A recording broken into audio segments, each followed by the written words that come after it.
What's up, YouTube? If you've tried the traditional value ladder and failed time and time again, stay to at the end of this video because I'm going to show you the new value ladder that's going to make sure you're successful.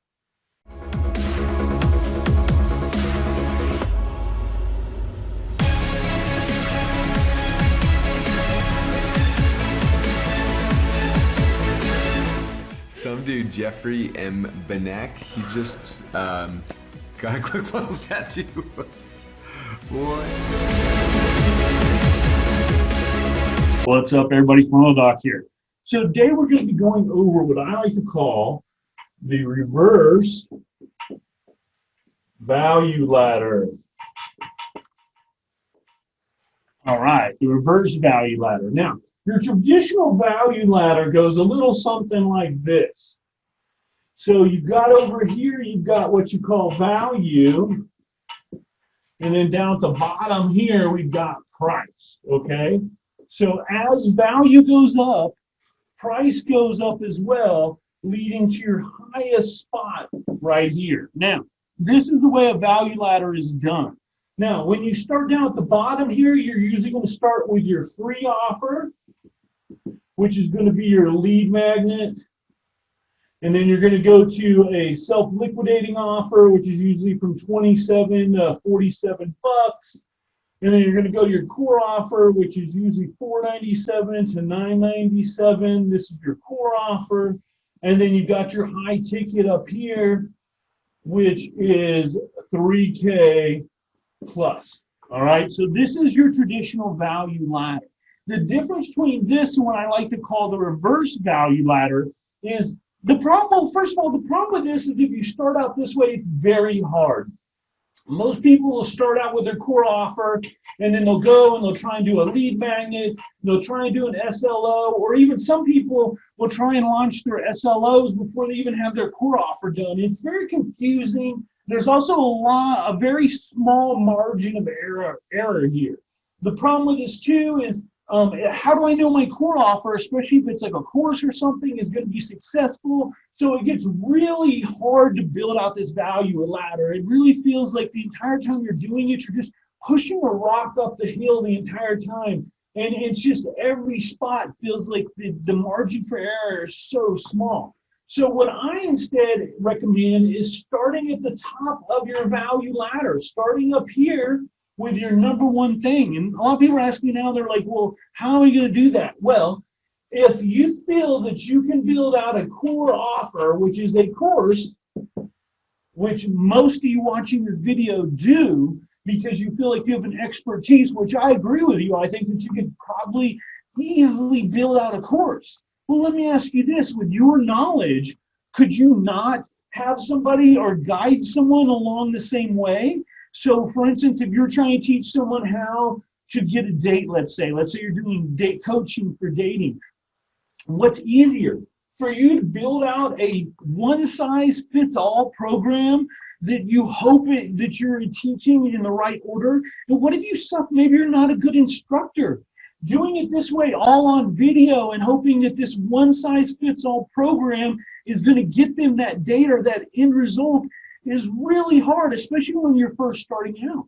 So why don't you do this instead? Make this your high ticket and you direct them through the same thing as if after you were designing the course, but you teach them one-on-one or in a group coaching environment, depending on how you want to structure it. Initially, I recommend one-on-one initially for two reasons. One-on-one, sure, it's going to take up some time initially. I wouldn't ever recommend doing 10 people one-on-one at a time, or more than 10 people at a time, just because it's going to overwhelm you. You're not going to have the time you need to be able to work on your business as well as be able to serve these people at the highest level. So one-on-one is going to allow you to do multiple things, though. It's going to allow you initially to charge more. So you can easily charge $3K for like a 90-day program. And that's the thing too, you want it to have a starting point and a stopping point when you're designing your coaching offer. You don't want it to just be like, oh, it's going to be open. Trust me, I've been there. The problem with you saying I'm just going to help you for as long as you want to stay is people will finish a task in the amount of time you give them. So if I give you a year, you're going to take a year. If I give you a month, you're going to take a month. If I give you 90 days, you're going to take 90 days. So again, if we go back to the example of having a date, if I can teach you to go from 0 dates to 10 dates, or having a girlfriend in the next 90 days, what do you think is easier? Figuring out how to put this all in a course, or be able to meet you every week, let's say for 90 days, find out what you're doing, get input from you, course correct, find out the problems you're having. This does multiple things. It allows you not only help people, you get higher results, you have more impact, and let's say you're charging 3K. 3K times 10 is 30 grand you just made. 30 grand you just made. So you just made 30 grand, and now you have a proven system that you know how to teach because you've had success with these people, you've got testimonials, you've got money. Now let's build out your course from what you've done here in your high ticket, the questions you've answered, the problems. Because here's the great thing is, as you're meeting with each of your coaching students, you're going to find out new problems they're having, new concerns. They're going to bring up things that you never thought of potentially, that you now don't have to have, oh, well, it wasn't in the course because you didn't do the course first. You did it in the coaching. And you're able to give them specific one-on-one help and pivot or change or whatever needs to make sure they're guaranteed success. Where with a course initially, when you're starting out here, you're just sort of hoping, I hope this is right. I hope this is the order it needs to be in. Because even though it's your experience, what's easier, working with someone one-on-one so you can use your experience to guide them, or trying to put it all in one course, especially when you're doing it first. That's why this is the reverse value ladder. You're starting at the top and working your way down. Now, realistically, we would probably, in your high ticket, before we got to course, we'd probably make a lead magnet that went to your high ticket and an SLO. So we probably build it here and then come down here and reverse up again. But still, yeah, the point is you want to start high ticket and then build out your core offer or your course. You don't want to start here in the middle. You want to start at the top. You've got a lot more room for error. You can make more mistakes, and you can help get people more impact and success up here.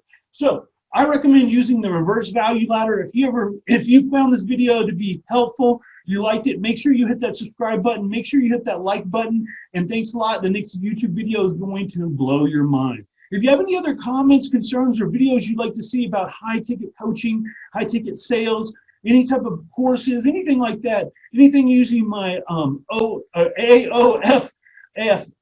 method, that's avatar, offer, funnels, follow-up, and traffic method. If you have any questions about any of those things, please let me know down in the comments. I'd love to make a video for you and help you out. Thanks a lot. Funnel Doc out.